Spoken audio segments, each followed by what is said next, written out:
السلام علیکم۔ شروع کرتا ہوں اللہ کے نام سے جو بڑا مہربان اور نہایت رحم کرنے والا ہے۔ آپ صلی اللہ علیہ وآلہ وسلم ایک ہی رات میں سٹار، پلانٹس، گلیکسیز کو کراس کرتے ہوئے زمین سے آسمان کی طرف گئے۔ اللہ نے قرآن میں ایک جگہ فرمایا ہے کہ زمین اور آسمان کے درمیان ہر چیز اللہ کو سجدہ کرتی ہے۔ سارے stars, galaxies, plants, mountains, trees. لیکن یہ کیسے پوسیبل ہے؟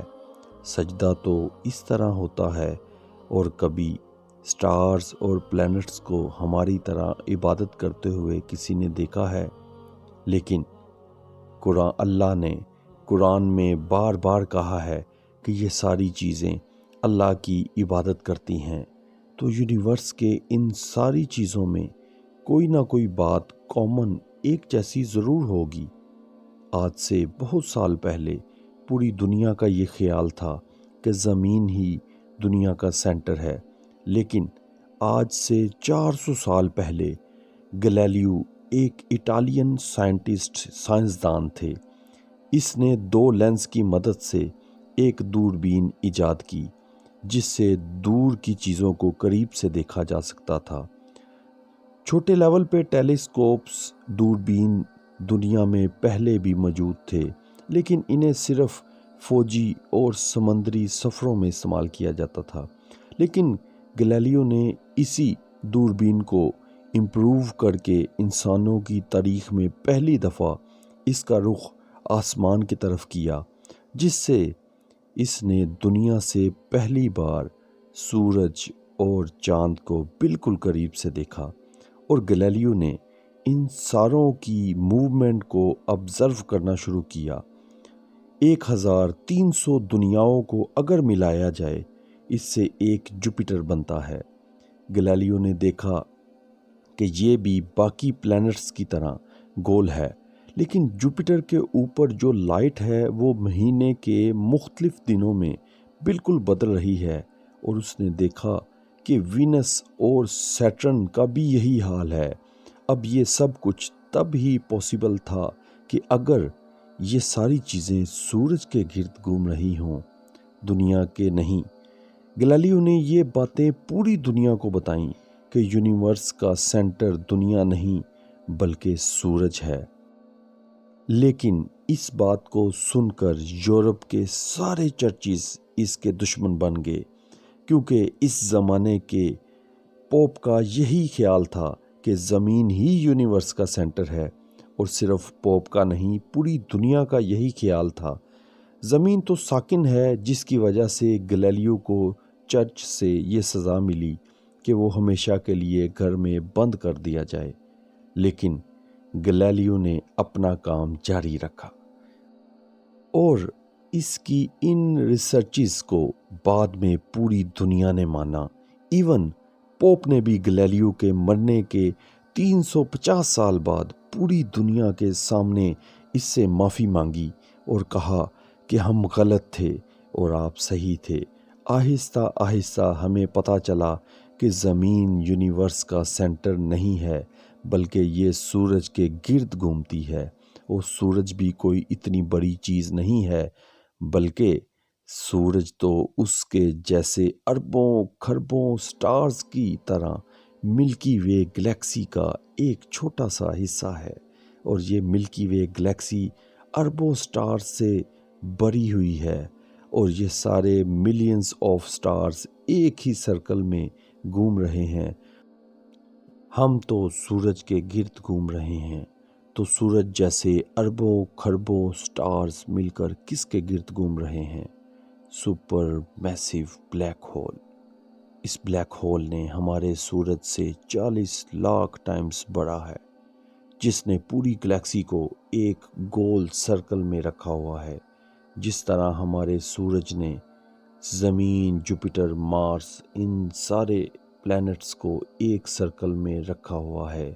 اب آپ نے یہ نوٹ کیا کہ ان سارے سٹارز، گلیکسیز، پلانٹس میں ایک چیز کامن ہے کہ اس پورے یونیورس میں ہر چیز کسی نہ کسی دوسرے آبجیکٹس کے گرد گھوم رہی ہے، اور جب رسول اللہ صلی اللہ علیہ وآلہ وسلم بھی آسمان کی طرف گئے تو انہوں نے بیت المعمور میں فرشتوں کو نماز پڑھتے ہوئے نہیں دیکھا۔ وہ بھی کسی چیز کے گرد گھوم رہے تھے، لیکن گھومنے کا عبادت سے کیا تعلق ہے؟ اللہ نے تو کہا ہے کہ یہ ساری چیزیں عبادت کرتی ہیں۔ آپ کو پتہ ہے اللہ نے یہ بات کس سورہ میں کہی ہے؟ سورہ حج میں۔ حج میں مسلمان پوری دنیا سے اسلام کی سب سے مقدس اور ہولی جگہ کعبہ کے پاس جاتے ہیں اور بار بار اس کے گرد گھومتے ہیں۔ اب اس سرکل کرنے کا مطلب کیا ہے؟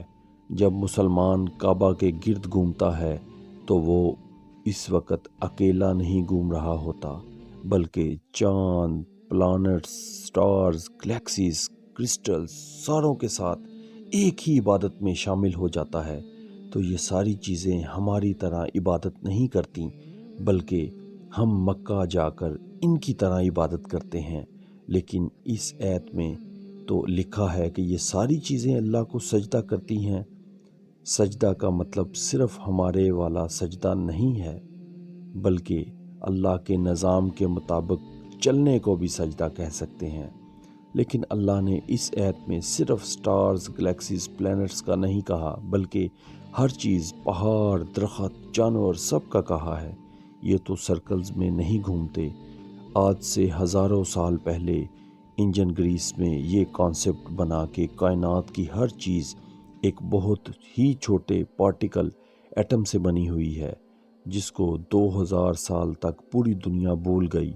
لیکن آج سے 200 سال پہلے اس کانسیپٹ پر ریسرچ دوبارہ سے شروع ہوئی، اور سائنسدانوں کی ریسرچ سے پتہ چلا کہ ایٹم سب سے چھوٹا پارٹیکل نہیں ہے، بلکہ اس کے اندر اور بھی پارٹیکلز ہیں، جیسے پروٹونز اور نیوٹرونز ہمیشہ ایٹم کے سینٹر میں ہوتے ہیں، اور ایک الیکٹرونز ہمیشہ ان کے گرد گھوم رہے ہوتے ہیں، آلموسٹ بالکل اسی طرح جس طرح پلینٹس سورج کے گرد گھومتا ہے اور سٹارز بلیک ہول کے گرد گھومتے ہیں، جس کا مطلب ہے کہ کائنات کی ہر چیز چاہتے یا نہ چاہتے ہوئے کسی نہ کسی چیز کا طواف کر رہی ہے۔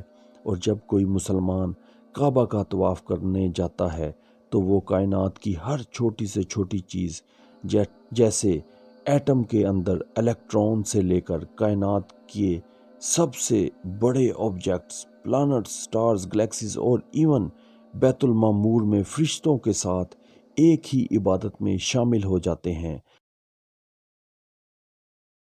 سمع اللہ لمن حمدہ ربنا ولک الحمد۔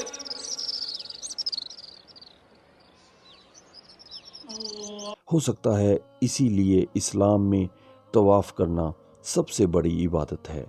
تو جب سورہ حج میں اللہ نے فرمایا کہ یہ ساری چیزیں میری عبادت کرتی ہیں، تو یہ ہماری طرح عبادت نہیں کرتی، بلکہ ہم مکہ میں کعبہ کا طواف کر کے ان کی طرح اللہ کی عبادت کرتے ہیں۔